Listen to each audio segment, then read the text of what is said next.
Door gunners became a necessary addition even on these missions. They provided protection while pilots descended into hot landing zones. They helped carry wounded onto the aircraft, sometimes stepping onto hostile ground themselves. They flew repeated trips between battlefield and hospital, sometimes forced to prioritize who would go first based on the severity of injuries. Those decisions carried emotional weight long after the war ended. When ground troops were pinned down or close to being overrun, helicopters often became the last lifeline. The aircraft would approach at high speed. Door gunners would fire continuously to suppress enemy positions while soldiers scrambled aboard. Bullets struck the helicopter's skin. Metal rang with impacts. Every second on the ground felt like an eternity. Protection for door gunners was limited. Helicopters had to remain light to stay maneuverable. Heavy armor was rarely practical. The aircraft itself could be penetrated by rifle fire. Flak jackets offered some protection against shrapnel, but were largely ineffective against high-velocity rounds. Some gunners wore additional ceramic plates, but these were heavy and uncomfortable in the tropical heat, and many prioritized mobility instead. In reality, their primary protection was speed and firepower.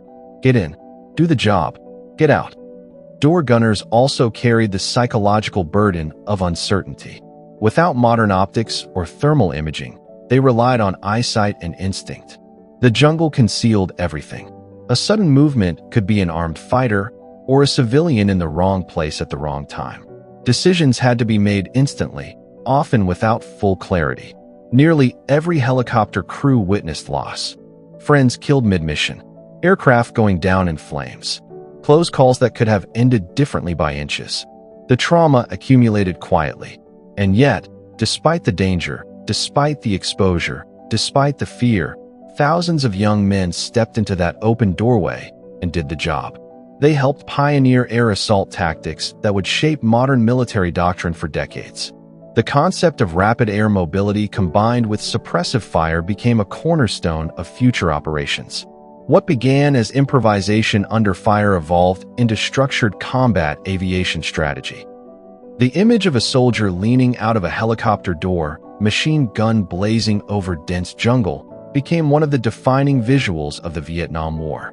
It was a role defined by risk, by speed, by split-second decisions, and by a level of exposure few other combat positions required.